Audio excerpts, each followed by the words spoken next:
Today, I wanted to give you a little bit of insight into what sets us apart as a boutique manufacturer, how we sit between mass market and home DIY, and what really we're doing different that makes it worth your money. So, the main thing we have is attention to detail. With the mass market manufacturers, they're able to say, take a chassis like this, and they'll have a mould for it, and they'll just churn them out, and every single one's the same, and that's great. They've got that kind of precision.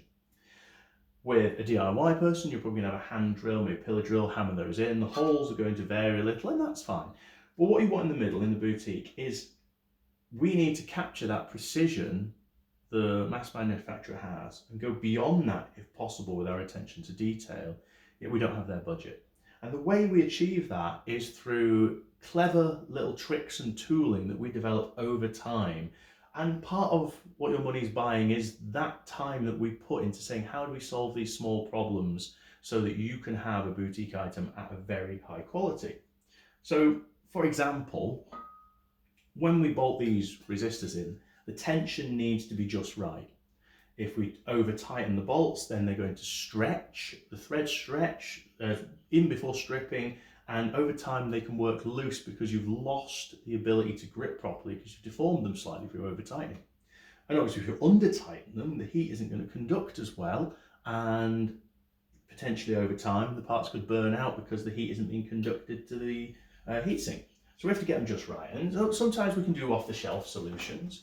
In that case, I've got a clutch-based screwdriver, which is a modified screwdriver from Wix, I think. And this enables us to get approximately right, because it has a clutch in it that we set.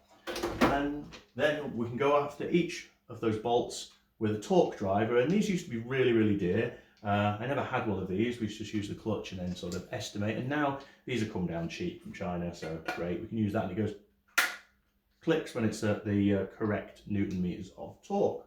And so we'll do that for the whole box. We'll go through and make sure everything's tensioned correctly, and that enables us to guarantee the heat transfer reliability. Sounds like a small thing, doesn't it?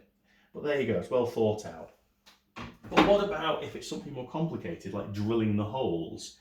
Now, again, probably just cast in a factory, or maybe CNC'd if it's a small run. We don't have either of those facilities. So we could just use a punch. And we have done that, I always just do that, but we're kind of eyeballing it a bit. We get a template, still can bounce around. So this again is another typical innovation we've come up with. It's very simply a drill stand for a hand drill, which we've modified to take a very heavy duty punch, and this lets us have a precise angle on the punch. It means we can use a larger punch than you could with hands, so the holes are a bit more well formed, the angle is controlled, and again it helps us keep precision in our products. And you'll find as you look around the room, dozens and dozens of tiny little innovations, little things we do to try and increase the quality and to try and give you the best possible product. So even though it's handmade, you have the precision of something that's machine made or close to it. So you get the best of both worlds, really, that attention to detail and the precision. And that's really what sets most boutique manufacturers apart, is the custom tooling. Little details, like we need a clamp, we'll of a larger size, can't buy one easily, we can't spend thousands of pounds, we'll find an existing one, we'll cut it in half, we'll rebuild it, put larger tongs in it, and we'll make something that works.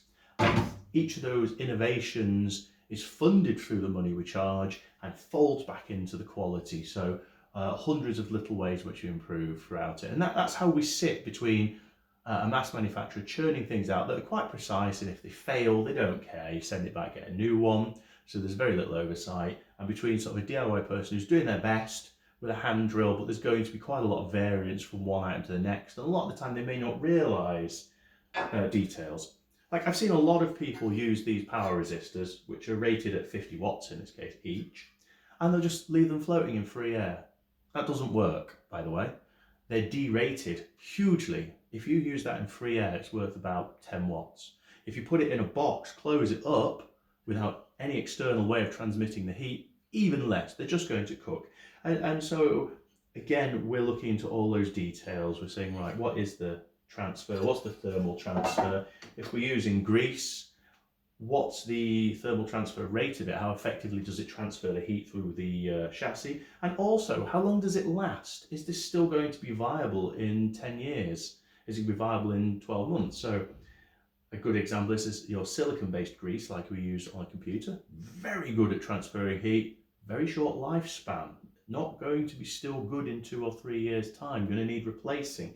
Can't have it these. So we use a slightly worse transfer grease. It's not as good as that, but it has much more longevity. Again, boutique attention to detail.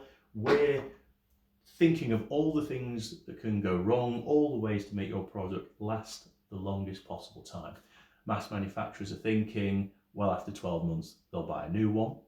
And yeah, DIY people, and actually I'm a massive fan of DIY, obviously it's where I started, are doing their best, but don't necessarily understand the details of the things they're making. So there you go, boutique. It's all about custom tooling and attention to detail, understanding the characteristics of the items we use. Just so you can play your guitar and have a good time and to think about any of it.